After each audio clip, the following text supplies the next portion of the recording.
चलिए नमस्कार मेरे दोस्त, स्वागत है आपके अपने platform tuition classes with TWT में दोस्त।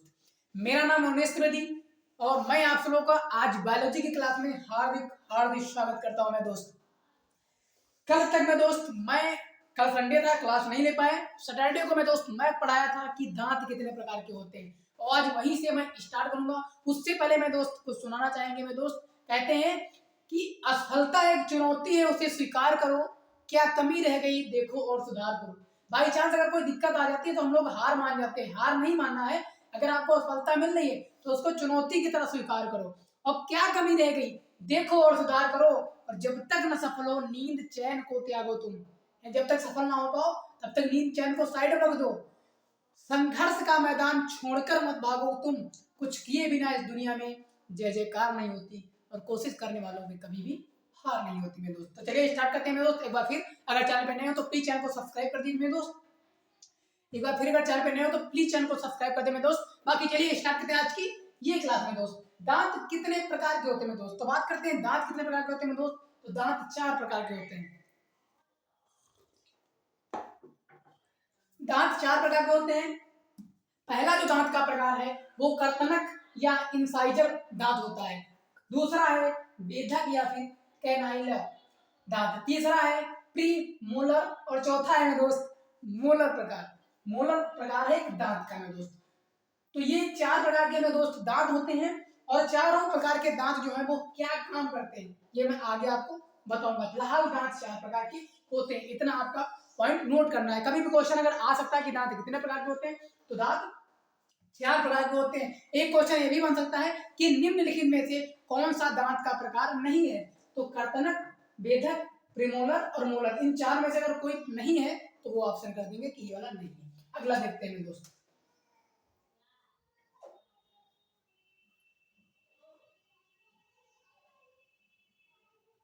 बस अगला देखते हैं लार ग्रंथियां। लार ग्रंथियां अब क्या होती है? लार ग्रंथियां मनुष्य के मुख गुहा में 3 जोड़ी लार ग्रंथियां पाई जाती है। हमारे जो मुख गुहा है, हमारा ये जो मुंह है, हमारा आपका किसी का भी किसी मानव का जो मुख है उसमें 3 जोड़ी लार ग्रंथियां पाई जाती हैं। पहला है पैरोटिड पैरोटिड और दूसरा है सब मैंडिबुलर लार ग्रंथियां और चौथा है सब लिंगुअल लार ग्रंथियां। इन तीन जो है वो मुंह में इन 3 प्रकार की लार बनती है मुंह में। यानी जो हमारे लार बनती है ये इन 3 प्रकार की लार जो है हमारे मुंह में बनती है। इस 3 प्रकार की लार हमारे मुख में बनती है। अगला बात करते हैं ग्रसनी।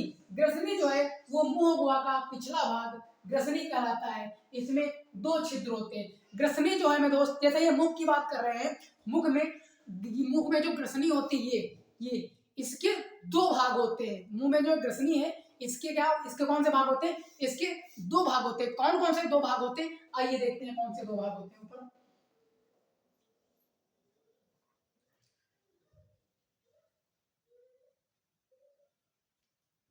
हाँ, ग्रसनी 2 क्या मुख जो है 2 भाग होते हैं। पहला भाग होता है गिल द्वार, ये गलत है, गिल द्वार और दूसरा है कंठ द्वार।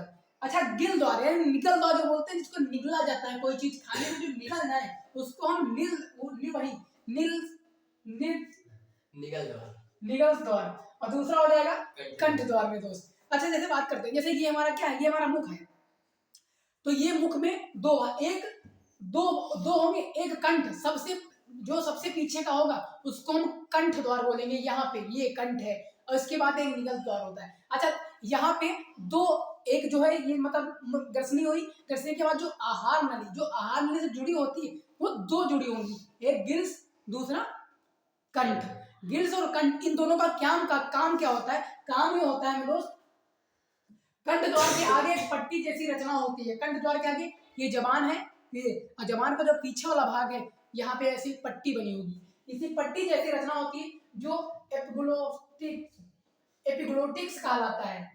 आंखों पे चमक आ रही हो, पता नहीं दिक्कत आ रहा है, कहलाता है। जब मनुष्य भोजन करता है तब यह पट्टी कंठ द्वार को ढक लेती है, जिसमें भोजन है सांस लेने में नहीं जाता है। यानी जैसे यहाँ पे 2 है और हम लोग भोजन करते हैं और जो भोजन चबाते हैं और जैसे हम निगले तो जो निकले हैं तो कंठ द्वार को ढक लेती है। जो हम निगलते हैं, निगल्स द्वार और कंठ द्वार, निगल्स द्वार जो है यहाँ पे एक ऐसा ढक्कन लगा होता है, ऐसे ऐसे वो ऑपरेशन ढककर करता रहता है। और हम जब कोई चीज खाते हैं और फिर ऐसे निकले तो जो ढक्कन है वो अपना कंठ द्वार क्या करता है, ऐसे ढक लेता है कंठ द्वार, और निगल्स द्वार में हमारा क्या है, भोजन चला जाता है। कभी कभी यहीं पर एक क्वेश्चन है यहाँ पे कि कभी कभी हम लोग खाना खाते समय कुछ बोल देते हैं, या कुछ खाना खाते समय, हाँ कुछ खाना खाते समय बोल देते हैं, या फिर कोई एक ऐसी एक्टिविटी आ जाती है कि हम कोई चीज खाते हैं और जैसे हम कड़ू कड़ू खाए मुंह में और चली गई नाक में। कभी कभी जैसे कड़ू कड़ू खाते हैं मुंह में, जैसे हम पानी के बतासे गोलगप्पे खाते हैं, तो कभी कभी देखा है मुंह बंद करके फोड़े अंदर, और फोड़ने के बाद क्या किए, हाँ चबाना शुरू किया उसको, और चबाने में कुछ ऐसी हो जाती है कि नाक एकदम बंद हो जाती है, तो कंठ द्वार खुला ही रहता है, तो वो पानी सांस नली में चला जाता है। जिस तरीके से हम ऐसा करने लगते हैं, छींक आ जाती है। तो क्वेश्चन आता है कि छींक कैसे आती है, छींक से क्वेश्चन बन गया कि छींक कैसे आती है। छींक आती है जब किसी भी खाना को, किसी भी पदार्थ को खाते हैं और वो कंठ द्वार ढक नहीं पाता है, कन्फ्यूजिया जाता है वो, तब वो निगल द्वार में जो कंठ द्वार में चली जाती है, निगल द्वार में जाना चाहिए, चली जाती है कंठ द्वार में। जिस तरीके से वो कन्फ्यूज आ जाता है, जिस तरीके से हम लोग को ऐसे इस तरीके से हम लोग अपनी सांस को क्या करते हैं, साफ कर लेते हैं करके। तो कभी कोई ये आ जाए तो समझ जाना ये कंठ द्वार में चला गया। अगला बात करते हैं ग्रॉस नली। मुख गुहा से लार से सना हुआ भोजन निगल द्वार से के द्वारा ग्रस नली में पहुंच जाता है। बात करते हैं निगल द्वार। कंठ द्वार तो सांस लेने वाला द्वार हो गया, जो निगल द्वार है यहाँ से मुख गुहा में लार, जो लार होता है, लारों से सना हुआ भोजन जो है वो लार में क्या होता है, मिक्स हो जाता है। मुंह में लार क्यों बनती है, मुंह में लार इसलिए बनती है दो कोई चीज हम यहाँ से निकल पाए, जो निकलने में क्या सरकने में हमारी क्या करे, सरकने में क्या करे, हमारी सहायता करे। यानी हम कोई चीज निकले तो सरकन चिकनी चीज होती है। तो कभी कभी ऐसा होता है जैसे हम लोग हाथ में कड़ा पहनते हैं और कड़ा हाथ में पहने और कड़ा खसा पड़ गया, तो हम क्या करते हैं, हम लोग यहाँ पे साबुन लगा लिए, लेप लगा लिए, और क्या जब चिकना हुआ क्या की, खींच लिया आगे को।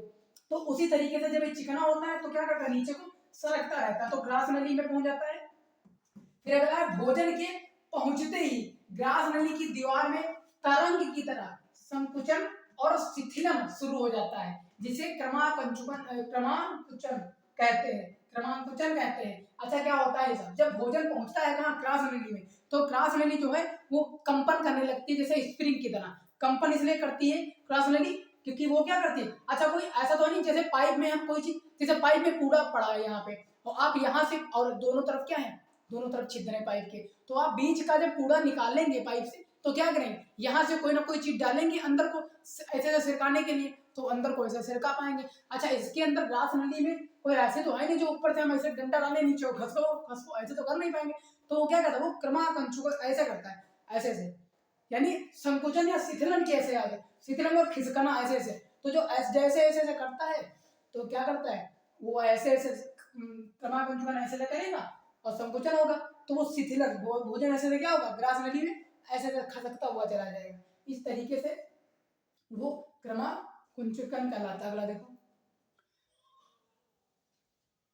वो क्रमांकुचन कहते हैं। अगला व्यक्ति बात करते हैं आमाशय की।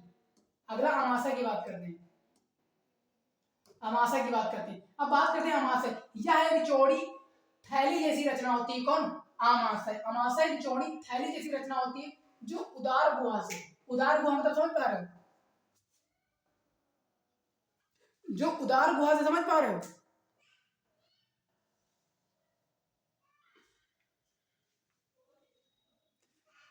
जो उदार गुहा से कहां तक, उदार गुहा से बाईं ओर से शुरू होकर अनुप्रस्थ दिशा में फैली होती है।